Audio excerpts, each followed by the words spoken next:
Hey everyone, welcome to Virtual Veg Fest Live. I am Helene and I am going to open the show tonight. And Kimberly's going to host the show. Just the four of us. You'll see who the four are in just a moment. But first, let's say thank you to Terra Seed for sponsoring this month's live talks with Virtual Veg Fest Live and the Vegan Stew. And what can you do? Well, you can win some prize packs by going to virtualvegfest.com and clicking the contest button. And you can enter to win prize packs by doing a wish pond from Follow Your Heart or Gain, Crafters Organics last month for Crafters Organics. So you might want to enter if that's the one that you're interested in winning. And then we'll have a new one next month, which there's a contest in the newsletter if you want to try to figure out who that is to win a gift card to virtualvegfest.com. Cinnaholic, I completely lost where I was at. Follow Your Heart, Orgain, Cinnaholic, Crafters Organics, Photo Foods, Revolution Gelato.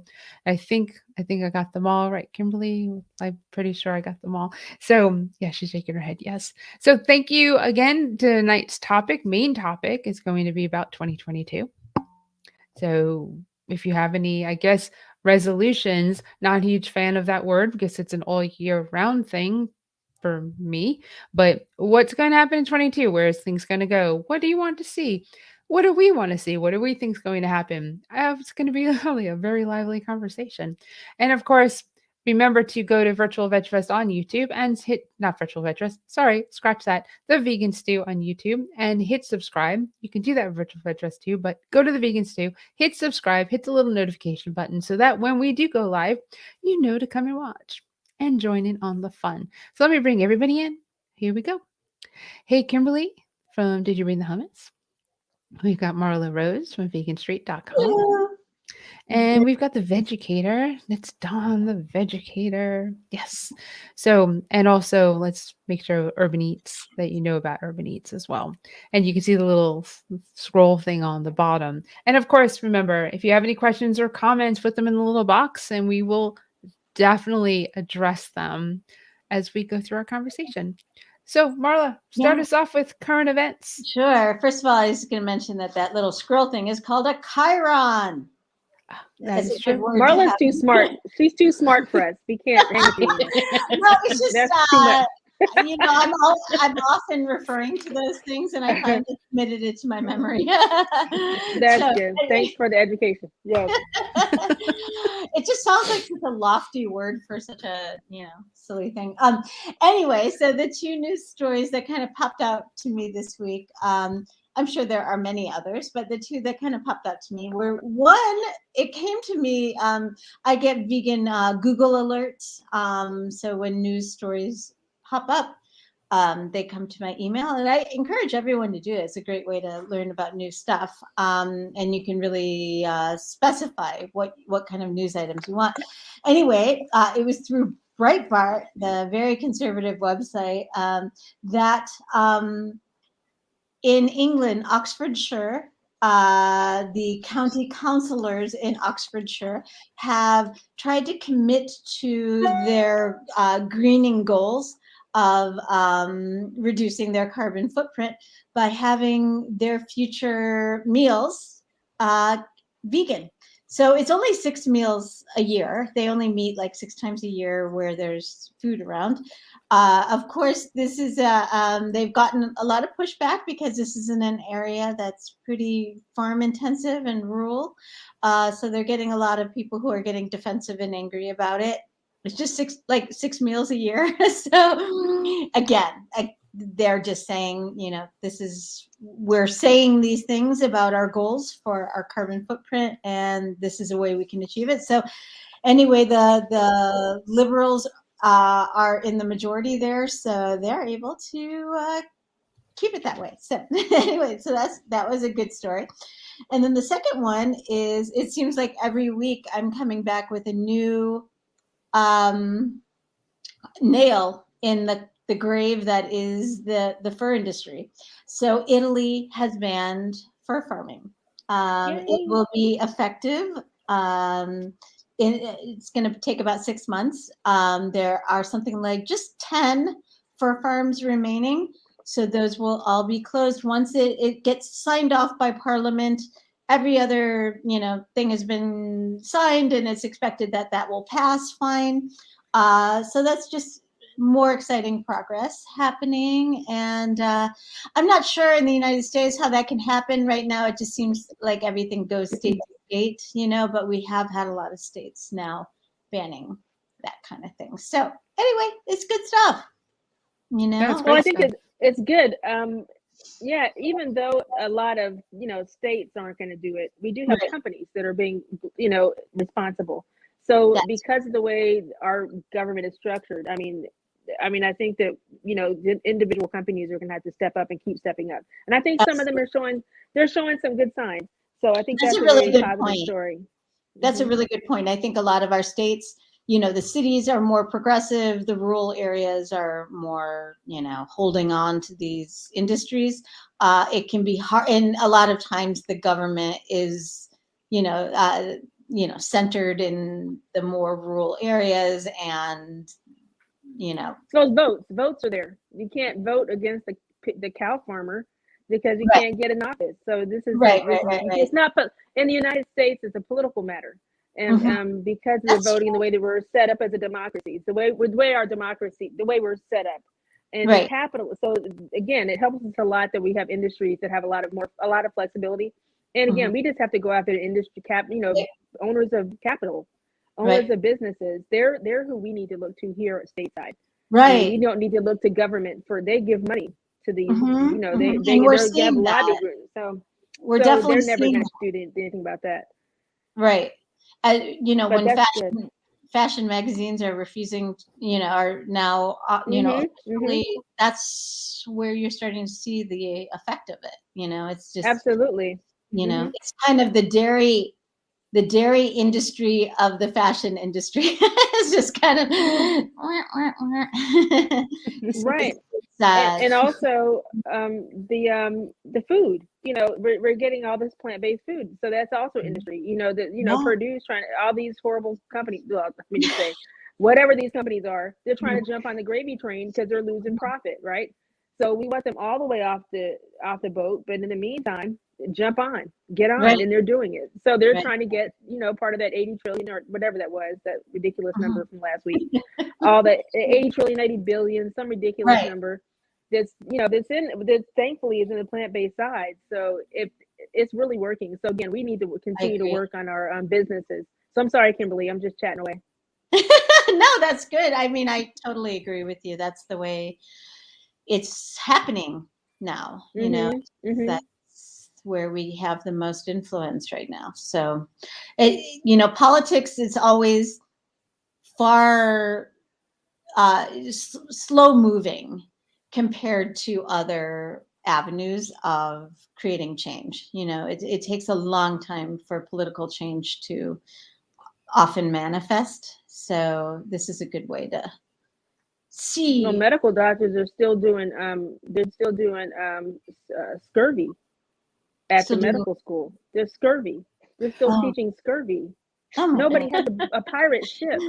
That's scurvy industry. So scurvy is really, so and that's one of the most advanced areas that we have is, medical field. And we're still teaching scurvy out of medical schools. Dr. Mills and some other doctors tell me that they're, the doctors coming out today are still learning scurvy. So we have a way to go, but we got to depend on, those companies. So we'll just keep on plugging away at those companies. Yeah. Yeah, exactly. Exactly. That's a great dialogue. I want to say hi to Susan. Because Susan is watching on the vegan stew. Hi, Susan.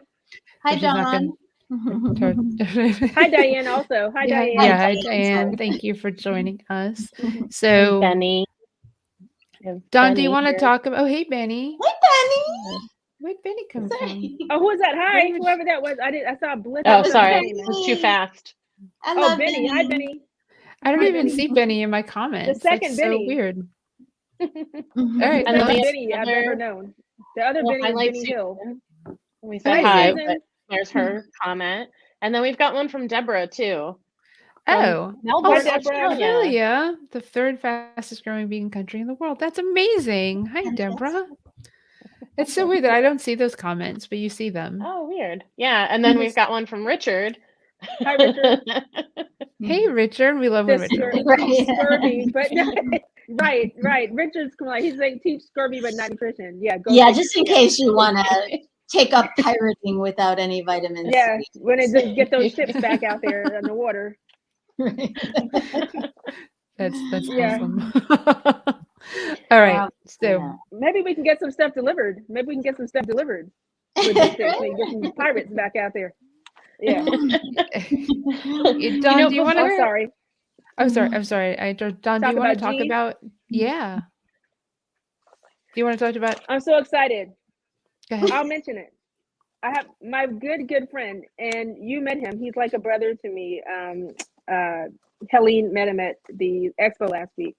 Chef G Chu, such a humble, innovative young man. U.S. Chamber of Commerce and a lot of articles have been done by him, by Bank, a lot of different industries. But U.S. Chamber of Commerce recognized him and his food business as, as a startup. It's a Black-owned plant-based business, but he only has 5 ingredients in each, 5 to 6 ingredients, and they're all things you know. Wow. They're not chemical. There's no chemicals, no additives.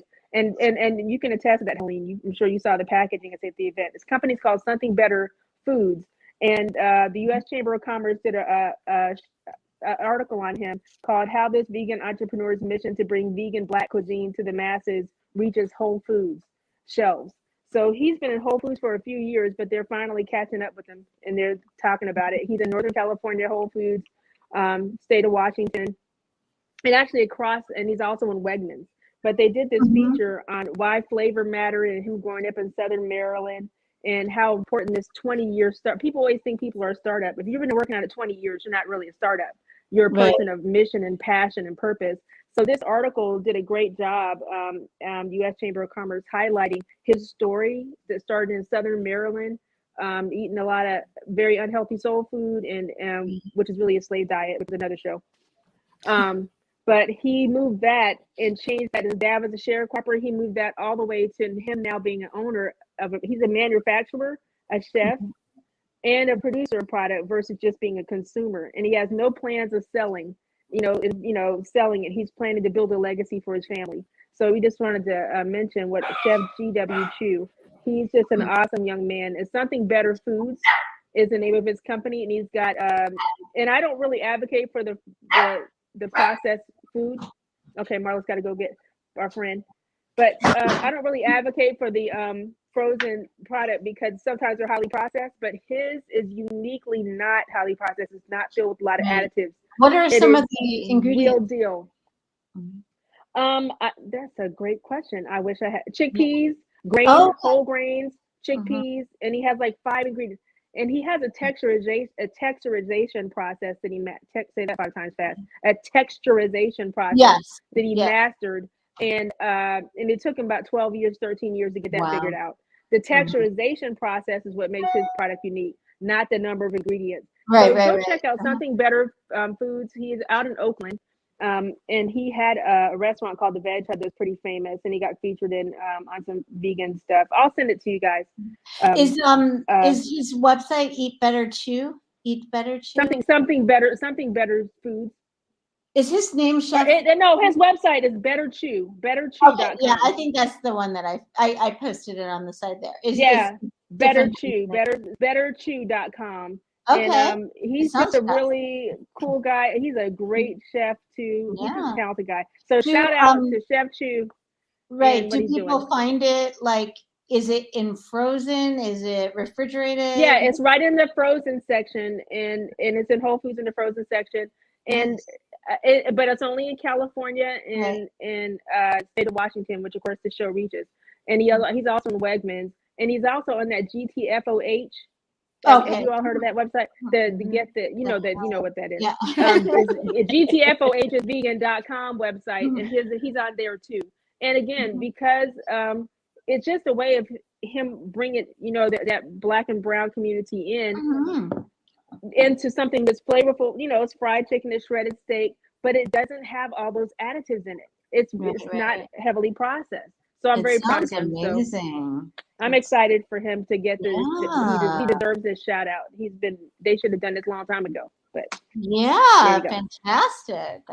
He was actually pretty awesome to meet because he was like, I know Dawn and I know Pink Chef, and I I FaceTimed Dawn from the event. I was like, "Yeah, look who I'm here Yes, with." she It was did. really cool. I was like, "I'll see And I you was in the in kitchen Greenville chopping in stuff. April." Uh-huh. And you'll It get was some of neat. that some Philly cheese. You'll get a Philly cheesesteak. He'll make a Philly cheesesteak with tofu scramble. He's just very talented, and he's wonderful. So he's a wonderful guy. Him and his So family. he can His family do like thin shreds and stuff. They don't have to be like chunky nuggets and patties. No, they're not nuggets at all. They're shreds. Okay. He shreds it like the Philly cheesesteak. He shreds it like shredded steak. God. He also employs single women, and he houses them in his manufacturing plant. He has a floor upstairs where he does housing. That's not even mentioned in the article. That's part of the reason he hires single women and tries to help them on their journey. And his wife works at the company, so it's a big family affair. And I think he employs like 20 people. He's doing a lot. Unsung hero. So wow, that's amazing. That's incredible. Thank you for bringing that up, because I also think that a lot of times we keep hearing about the same people again and again, you know, the same innovators, and they tend to be white men or one or two women. But yeah, I mean, there are some, actually, not to toot my own horn, but I have an article in the upcoming, I just happen to have that nearby. What? Go ahead, Marla. Celebrity. We have a celebrity in the house. Go ahead, Marla. It's coming out at the end of the the beginning of the year, but it's interviewing 4 different founders of 4 different legacy companies that are still around, vegan legacy companies. So it's kind of it's cool that, I mean, I think it's so important that we shine light on people who everybody. Yeah, exactly. And it's like, we don't need to read another story about this guy or that guy. Let's expand a little bit, you know. A lot of people are doing a lot, so it's good that it's coming around. It's coming around. Well, that's awesome. So poor Deborah couldn't, there was nothing available on the Better Tree website, but I mean, that's good. And that's probably a good sign. So, but I'm sure it'll get restocked maybe after the holidays, but just keep checking. And I think GTFOH has, if you go to GTFOH's vegan, you'll probably find something there. They may have it on GTFOH because they keep a certain amount of stock, or else they wouldn't be able to. So GTFOH, whatever.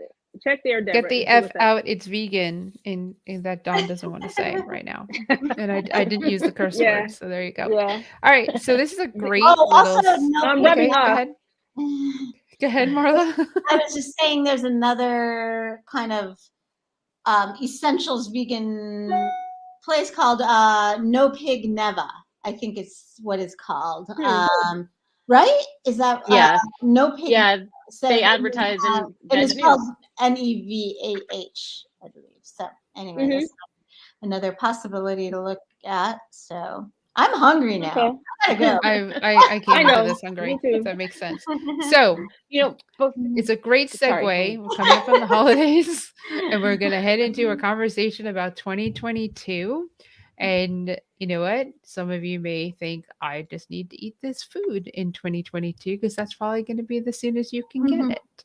So, Kimberly, start us off on our topic. Sadly, Laura is not feeling well. Sangeeta is in India, and Katya is, I think, getting ready to travel for the holiday. All right. Thank you. So I, like Helene, she mentioned it at the top of the show, not a fan of the word resolution. I don't make New Year's resolutions. When I have in the past, they don't stick. They become meaningless just a couple of weeks in, right? Or I'm asking myself why, or I'm feeling really badly about myself and like full shame spiral, right? Because I've already failed multiple times, whatever it was that I was planning on doing. Well, probably about 4 or 5 years ago, I stumbled upon this idea of choosing a word for the year. Instead of setting resolutions, I'll be more productive. I'm going to lose weight. I'm going to work out more. I'm going to launch my business. I'm going to close my business, whatever it is. Like, instead of choosing these things to do, I started choosing a word. And it took a little time to kind of like really be able to tap into myself and understand what the word of the year really was. I tried things like freedom, like I'm going to find freedom in my schedule and freedom in the way I talk to myself or I approach things, like, and it just, I couldn't really settle in on it, but it finally clicked this year. And this year's word was magic. And I said, I'm going to find magic in as much as I can. Every single day, there'll be at least one moment. And wouldn't you know it, no matter what, and despite the pandemic that's still going on, and despite all of the tension and everything, and the things I wish would be different or things I'm still longing for, I've managed to find magic in almost everything. And it's just been incredible. And there's been so much less of that shame spiral and so much less of feeling inadequate and not good enough. And let me just tell you, I decided on this word magic and I'm going to look everywhere for magic. And I was really leaning into my podcast and I connected with a guy named David who then connected me with a lady named Helene. And it turns out that we had met before and it was just magical. And I'm here, doing the vegan stew and also the Monday night show, Fireside Chat, right here within the virtual Veg Fest world. And the proof that magic can be everywhere is just like right here while we're talking. And it just made me feel like this is how you do it. This is how you set up your year. Because even when things are really bad, like we can still find magic or whatever word that's meaningful to you. I've already found the word for 2022 and it's transform. So I found the magic and I settled into learning and I really took on a lot of things this year.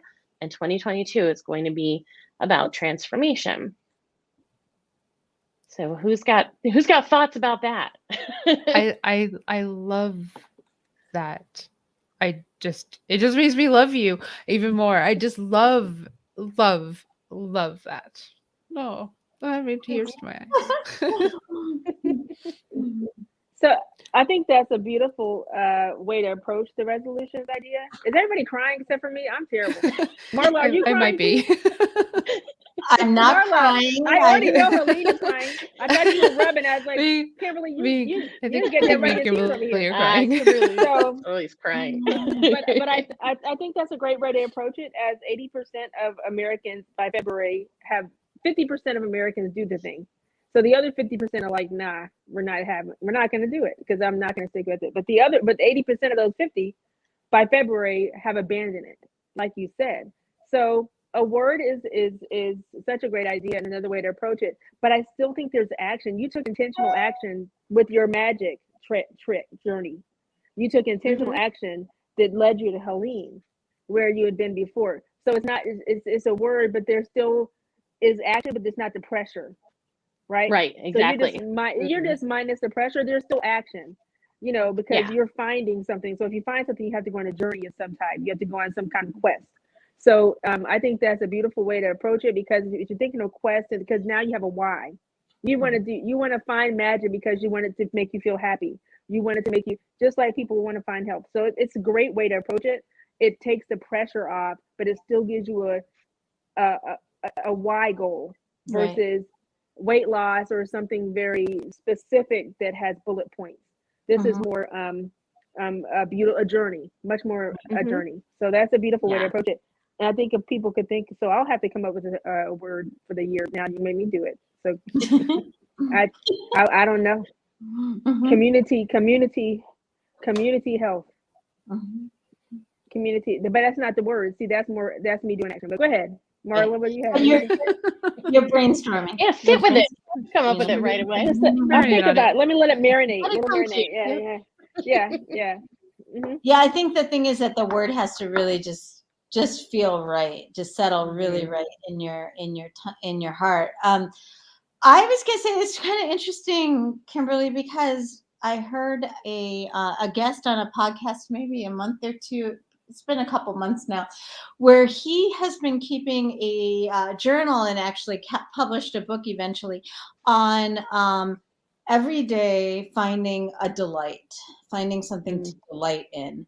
And it's kind of another word for what you're talking about with magical, because the upshot is that you delight in this thing.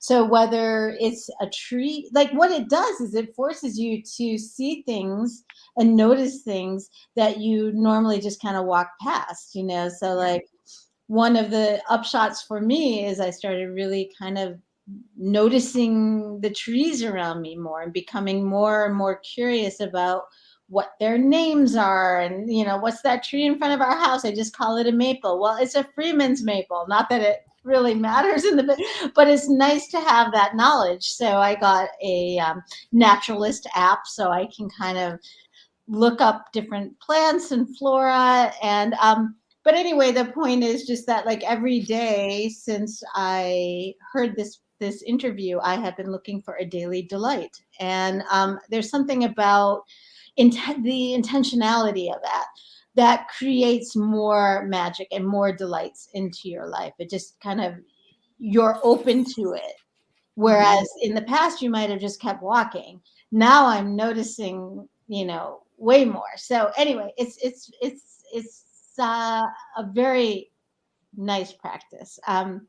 The other thing I was going to say is I'm not also a believer in resolutions. I am a dyed in the wool, vegan wool, believer in, weekly goals and, very type A about, accomplishing this and that and all of that. So for me, what speaks to me at the beginning of the year is to create like a vision board with, of the essence of what I want this year to look like and feel like and be like, so, I spend my days in words and writing and that. So it's nice for me to kind of take a step out of that world and just kind of play. So maybe the theme of this year for me will be more along the lines of playing. So who knows? I love it.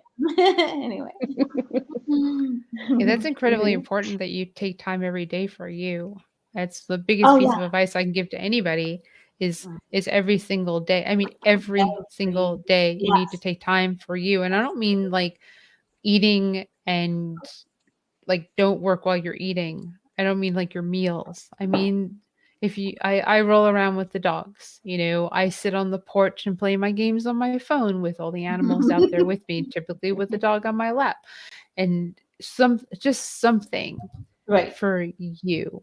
And whether it could be junk TV. I mean, it'll make life so much more enjoyable and make you understand how important you are. Because we forget. And then we're also women. Women tend to be taking care of other people. We tend to put other people first. We tend to take care of this and that and you and her and him and them. And we forget about us, me, I. And there's absolutely nothing wrong with us, me, I. And my mornings are sacrosanct. I like every morning I start out with yoga. I do a meditation. When it's warm out, I walk. If it's not warm, I walk around the house. But the point is just that I feel like if I start my foot right in the day by just grounding myself in alone time and just nurturing that within myself, then I have so much more to give. But when I'm frayed and frazzled, you can't get blood from a turnip, right? Or whatever the expression is. It's like when you're just on empty. And I think we're all people who do a lot, and so we have to replenish, just for our own sake, but it's really important if you want to do good in the world, because otherwise I've seen person after person burn out from not tending to, what they need, to themselves. Yeah. Right. It's not so much. Yeah. Sorry. No, go, Marla. Go ahead. I was just gonna say it's not so much like the bad. Yeah, you're right. It's not so much feeling isolation or reading bad news or whatever. to my mind, it's more that you're not nourishing your spirit that leads to burnout. So anyway, that's it. So John, did you have something to say?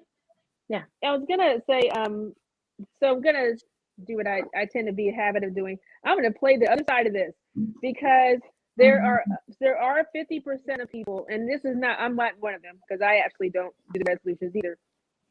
And I'm totally on board with what you guys are saying. You got to take care of you, and wellness is a part of health, and veganism is a part of health. All of this is connected lifestyle, right? But there are a couple of things. Some people don't have the luxury of time. There's single moms out there. There are people that are disenfranchised and truly struggling. So with a number of things. So those resolutions may be more meaningful for other people. So I guess we know that 50% of people it doesn't work for, and the other 50% might not even be, they're not doing it. So, but the 20% of the 80, are making it happen. So I guess what kind of advice can we give? It's not my show.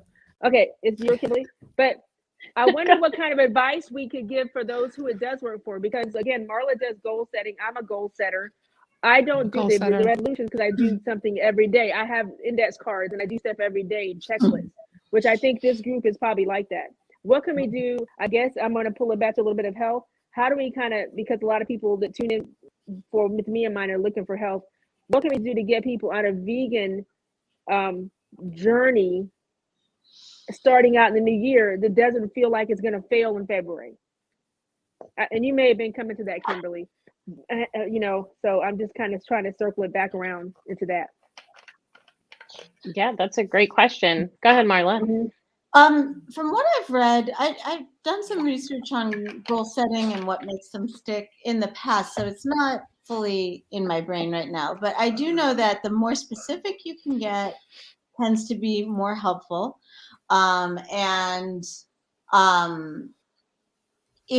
If you can set up micro challenges along the way, rather than this is my big goal, I'm going to lose 50 pounds this year. So each too big. This is what I'm going to attain. And to your point, Dawn, that is such an important point about the privilege of alone time, the privilege of isolation, that sort of thing. If you can take even 5 minutes on the bus just to center yourself, if you can take 5 minutes to walk to the mailbox, whatever it is, I think that we can all find little windows of outlets, like there have been times like when my mom lived with us, my mom had dementia and we had a small child at the time. I would literally just say, Wednesday night, I'm taking a bath and nobody is freaking bothering me.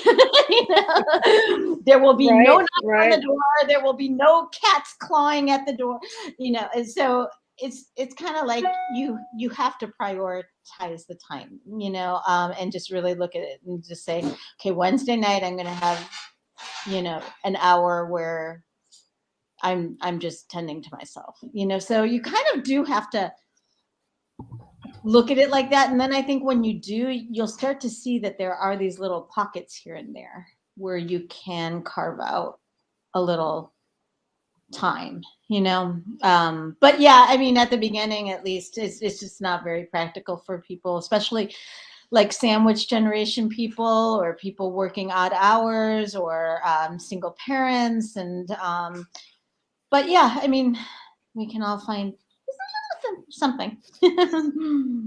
Yes. Kimberly is a pen today. Yeah, my spoon is off to the side. What's this? Just a little pen. A kitchen tool. So I think that if people are going into the new year and veganism is on their radar, it's something that they want to get engaged in. I think that is an amazing end goal. Like what Franklin Covey says, I think it's habit 2 is begin with the end in mind. So that the end is that you want to be vegan, but what does that mean? And how much do you know about veganism and where do you want to start?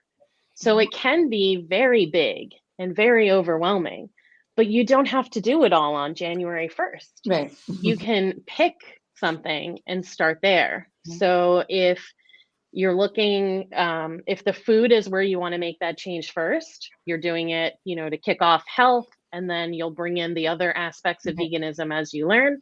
Then maybe you pick whichever meal is either the easiest or the most difficult, depending on your personality, which one you want to tackle first. And then you start with maybe the first week of January, all of your breakfasts are vegan. So maybe you spend from now until, December 31st, where you're looking for those resources to help you figure out what are healthy vegan breakfasts. And then you go shopping, December 31st or wherever you're going to start. And then you start off with those vegan breakfasts and you build from there. And you don't have to, that's the most important thing. Like, yeah, we're all here and we're like, we want the world to be vegan and we want everybody to do it. But we can't all do it at the same speed, at the same pace. And so I think the most important thing is to pick one thing. It's all we can do in the moment anyway, right? We can't do 7 things at once. We can do one thing. Pick that one thing. I know we try, but do the one thing. That's my suggestion, Dawn. Yeah, that's awesome. I think that Helene was first. Helene was first, and then it was Marla. Thank you, Dawn. So I'm so ridiculous. At my hosting. No, that's fantastic. I was talking anyway. I didn't know. So, yeah, couple of things. Instead of like a resolution, and Dawn, you and I are both December babies. This is something about me that people around me know. My birthday cake is incredibly important. Not because of the cake needs to be delicious, and it was this year. The candle on the cake, or the candles on the cake, because for as long as I know, I make a birthday wish. And I guess you kind of go with that, maybe like in my mind, what I see the next year being. And I close my eyes. I think through my head, what do I want to wish? What do I want to wish for? What do I want to wish for? And I put that in my head. It's not always one thing. And I blow out my candle. And that's, I guess, my intention, which none of you will know because it's my wish, because it's not public. It's only in me. It's public now. Just kidding. Well, not what the wish was. So you know that I do it, right. But that's why my cake. If I don't get a birthday cake, it's like my year doesn't start off okay. So it's not January 1st. It's for me December 13th. So and I guess it wouldn't necessarily. It could work if it was like a June birthday, but because it's, I guess, so close to the end of the year, it's just my thing. And I want to tell you a story about a phone call that Steven and I had this afternoon with a financial advisor who I had a Zoom call with to talk about investing my retirement money. And in that call, we talked about veganism. Not vegan, lives on Long Island, total accent, the whole thing. And he was very interested. I was like, if I want to invest my money, I want to invest it in a green manner. I want to invest it in, I don't want to invest in like things that are the antithesis to how I live my life. And great, money's great, but that's not how I want to make it. So he was incredibly interested in veganism and wanted to learn more stuff. So I told him about movies and this and that. I told him about Virtual Veg Fest Live. I sent him like, here, go watch this, go do this. So our follow-up, that was months ago. Our follow-up was today. And he said that his wife was looking for the catalyst to start on this journey of veganism. And the conversation he had with us was that catalyst for her. So when he went home and had that conversation, and Steven like hit me while this was happening, because it was a phone call, not like a Zoom call, and he was like, see? And I was like, they gave up red meat. He was like, she's 100% no more red meat. I am 85%. I'm just going to be honest with you. But I cook in the house. There's no more red meat in the house. And yeah, thank you, Susan. Aspiration. And yay, thank you. That's awesome. So I said, look, this is where you're at right now. And he said, I never, of which we've probably all said pretty much, I've never thought I'd ever do this. I never thought I could do that. And I don't miss it. And I said, that's fantastic. This is your step on your journey. Keep it going. But I'm like super proud of you. That can happen at any time. The fact that this has to happen on January 1st is weird to me. Any day of the year is a great day to start something new or fresh or healthy or wise or whatever that is for you. And if it's veganism, well, start you can start today. You can do it any day, and to keep it going, just it's one day. It's food. It's food is to satiate.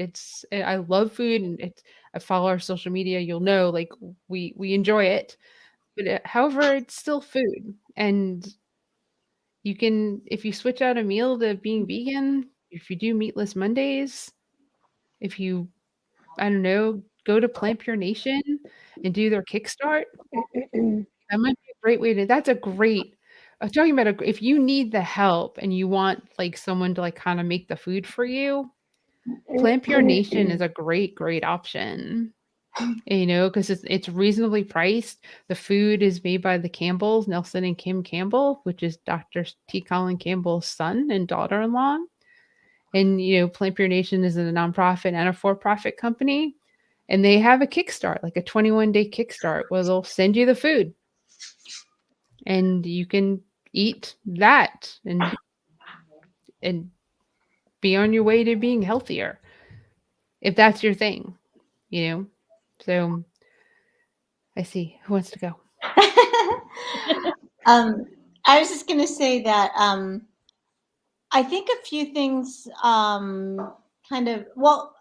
I just want to start out by just saying that, like, if there's anything that we've learned from our, we're still a fairly new show, but if there's anything we've learned from our conversation so far is that everyone has their own, not only path, but optimal way of going vegan. Some people are just like, that's it, I'm done, I'm vegan, and others have to dip toes in. And so we know that there's no one right answer. There's no one, this is the way that works, The other thing I was so you kind of have to, there's one of the side benefits of going vegan, I think, at the beginning is just like you start to learn to trust your intuition and your instincts a little bit better. You start to develop more resourcefulness. But the one thing I was going to mention is, like, I think that one of the things that trips people up with veganism as a January 1st kind of resolution type thing is that it gets into that either or binary of either I'm vegan or, oh, I screwed up, I'm no longer vegan, I'll start again in months or next year or whatever, So the world is profoundly non-vegan, so there is a learning curve, and even people who are longtime vegans sometimes screw up, so it happens. The point is that it's not about our egos, it's trying to get as close to being vegan as we can be, so what I try to advise people, rather than look at the whole year stretched out ahead of them, is look at each individual meal as they successfully accomplish it as a vegan one. So it's like, well, I had a vegan breakfast, and I had a vegan lunch, and I had a vegan dinner, and do it again tomorrow. And then before too long, you won't have to take note of that anymore. It'll just be so easy.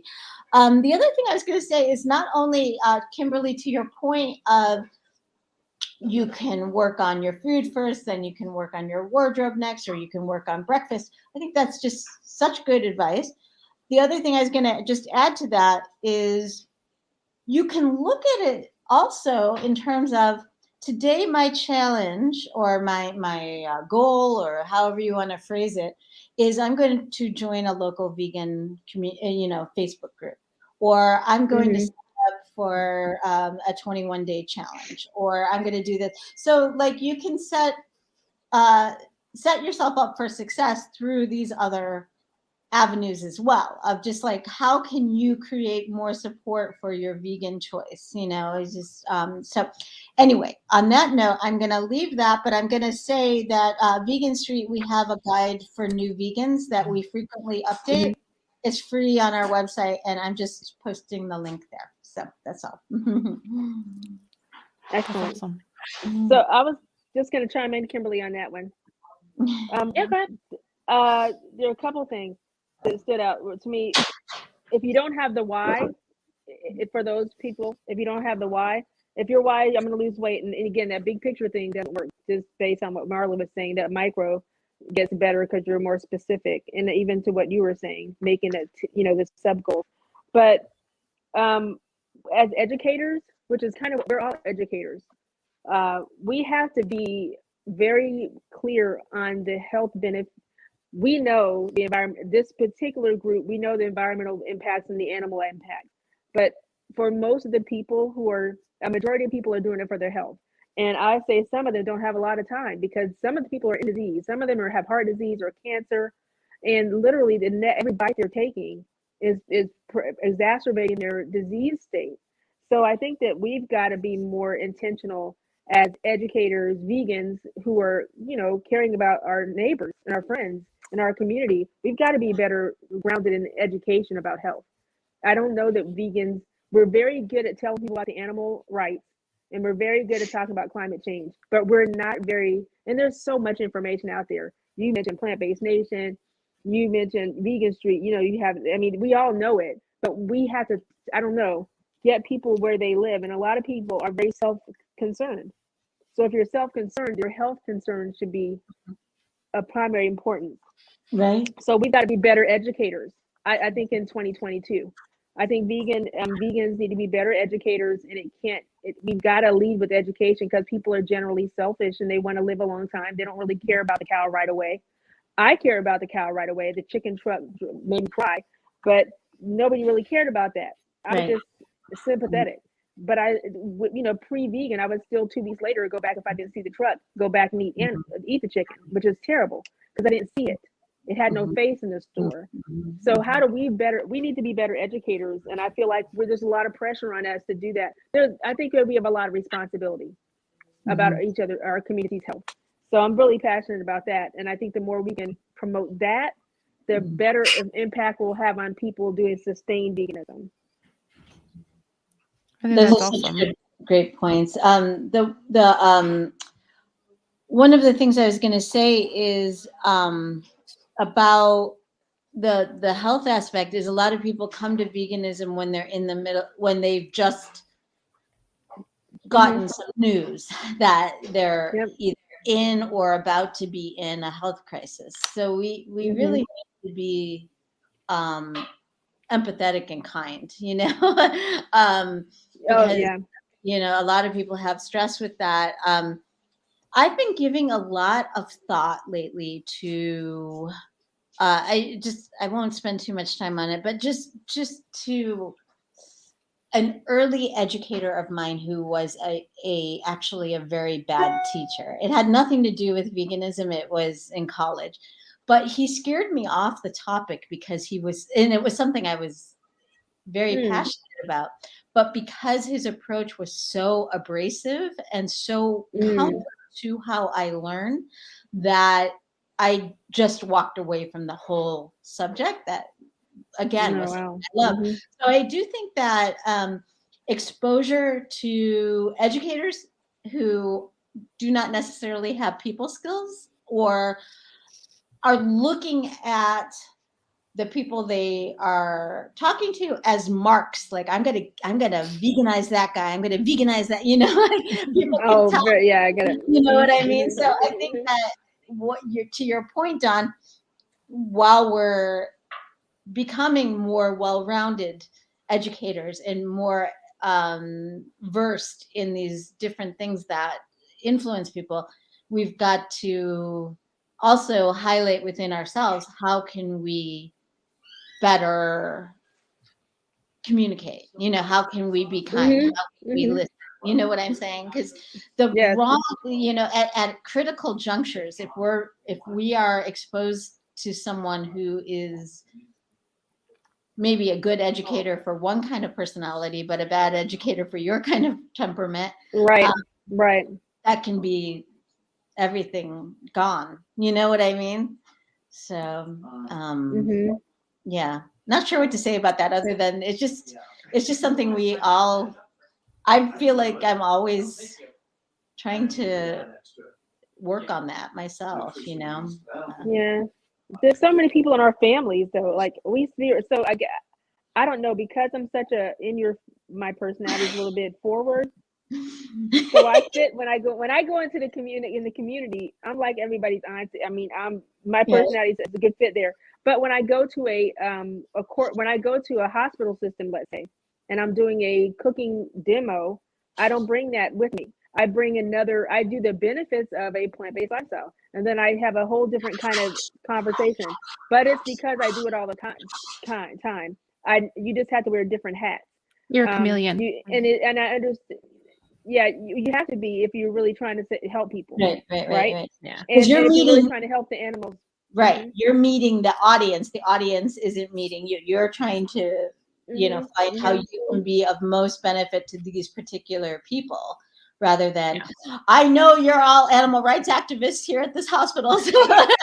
Yes. Right. You have to do it in a way that fits your audience. But I still am I'm still a little bit aggressive. But I'm aggressive in a statistical, when I'm at again, you have to do what fits you. Like Marla, you're a gentle soul, but you're strong. So people will not be offended. I'm a little abrasive. So I have to tone back, and I do it in a way that is still going to give you the stats, but I just push this. Look, don't believe me. Here's the website, nutritionfacts.org. Don't believe me. Go to Dr. Milton Mills Plant-Based Nation. Don't believe me. Go to pcrm.org, because I want them to understand that I'm pushing it out there, but I also have the stats, because I want you to believe the science, not believe me, because I might not be to your taste. I might not be someone you like, but you can't dispute the facts. So I try to lean on that. But I'm in the community. I'm in the community of Black and brown folks. I'm comfortable just being, just letting my hair down and being very direct, because a good percentage of African Americans and people of color are used to it. Just real talk. Not that others aren't, but I just know that audience to do. But again, my corporate, you just have to know your audience, like you said. Right. And I think that I know I'm jumping in here with my great, but I was just gonna say that we have something to say too. Just real quick. Part of what makes you successful is that you do enough research that you can be nimble. So somebody, you know what I mean? You could just fall back on and just say, look at that. So anyway, I'm done. I'm muting myself for extra. Go ahead, Helene. I didn't see your utensil. I'm sorry, I missed it. I didn't. I was just trying to chime in the way the other two are. No, it's okay. I actually wanted the conversation to be this way, because there's only 4 of us. The utensils are great when there's 7, but with 4, we should be able to just jump in and converse. Dawn, your point is incredibly valid, but what's also very important is that we do that where our strengths are in our education. Mm-hmm. So, and you and I are very similar in our chameleon type personalities of learning how somebody is, and we self-adjust to work with the person in front of us, and need to be aware that they need that. We're not always aware, because they don't tell us, and then they get upset with us because we're being who we are. I live it every single day. So, but also where our strengths, I don't go do the vigils because it would tear my heart out. But I have friends, that's their thing. Right. It tears their hearts out, but they can do it. I produce vegan festivals. Most can't do that. That's where my strengths are, and where my 2022 is looking to be 8 of them as of today. So over the course of adding a 5th state, as of today. Very nice. So maybe I'm working on that. So that's, I mean, we all need, well, one, you need to be self-aware enough to know what your strengths are. That in itself Right. is a process for a lot of people. Some people, they're better being followers, not leaders, and being part of the crowd and going where that crowd takes them and building on that. And then the leaders need to lead because there's not a lot of them and the community needs them. And the people who are being led hopefully appreciate our necks being put out to lead because they're always being chopped off over and over and over again. I find that hard to believe. Just kidding. Yeah. It's I mean, that's but leaders, yeah. Mm-hmm. Go ahead. Good. Leaders needing to lead when we're in our community, like when we're at dinner this Christmas, right? Or Hanukkah or Kwanzaa, whatever you celebrate in your community. You're the leader by default. Like if I'm African American, I'm in the room and everybody's white, I'm automatically the black voice in the room. I can't speak for everybody, but I do anyway. I speak from an area of generalization. So people are going to see the only vegan in the room as the subject matter expert. It doesn't matter. Yep. So there's that. Everything you said is 100% right, but that's why we have to be more vigilant. If we're going to go to these family events and stuff like that, and we're going because we love our families, right? And we love our communities. If you're the only vegan in the room, or there are three of you, and you're the one they know will talk, you're going to have to say something that speaks to what could change their life, just like you did today, Helene, and just like you do every day, Kimberly and Marla. We are the leaders. It's because you're vegan. Right. Because they think you know something, because you got to do something that they can't do yet. So now you're the leader. So that's why we have to learn to educate the health part. Even if it's not our strength, we got to put that extra effort in, because at that dinner table or that lunch, they're going to ask you questions, and it's not, a lot of them don't care about the stuff we care about. Sometimes they're only self-serving about their own health, and that's okay. But we're the leaders by default. Right. Let people get a foot in the door. In other words, it's just like, let people come in through their point of entry. And it's not our business to micromanage that. And right. But I also think there's a really an expression that always pops in my head, is especially in the era of social media, is lead, follow, or get out of the way. So, and I love that because so many people want to take pot shots, as Helene was alluding to. People want to take shots at those of us who have our neck stuck out, and those of us who, are more prominent. And a lot of times we're just prominent because we're doing stuff. It's not necessarily ego driven. It's because we're creators, And the last point I was just going to make is, to your point, Dawn, I have found, over the years, that there is a genuine natural curiosity about vegans in the room. Yes, there are some people who are obnoxious. Yes, there are some people who want to try to start a little passive aggressive dig here and there. But in general, I think there is a genuine curiosity, and we need to always be present, in that capacity for that curiosity, So 100%. That totally makes sense. The vegetation isn't necessarily vegecating others. It's to make sure that you yourself are vegecated, so that when you are presented with the questions or comments or whatever it is that is going to come when you're out, is, just have an idea of how to answer those. Where do you get your protein, and is this healthy? To answer those typical questions. What do you eat in a day? I mean, hopefully, even if you're eating French fries and ketchup and hamburgers every single day, you say like something healthier than that. But that might be something that they gravitate towards, because that's pretty awesome that you can eat like burgers every day and be vegan, healthy, but you can be vegan. This is amazing. I actually really enjoyed this talk, and Me too. we're Went by at an fast. hour. Oh yeah, I mean, I think what I feel is important. I'm going to take this over from Kimberly for a second. Is for like each of us to close this out. Like, what do you want from 2022 besides it being 2022, which I know I think Marla posted. So, Kimberly, go ahead. Oops, she's frozen. Perfect timing. Oh my gosh. Shoot. Oh, she is frozen. Kimberly, oh, there you go. Yes, unfreeze. back. Kimberly, back to us. Oh, I think my internet dropped. You were frozen. Yeah. Oh my gosh. For 2020, someone else go first. Sorry. Okay, Marla. Okay, Marla, you go. Okay. I'm passing it to Dawn. No, I'm kidding.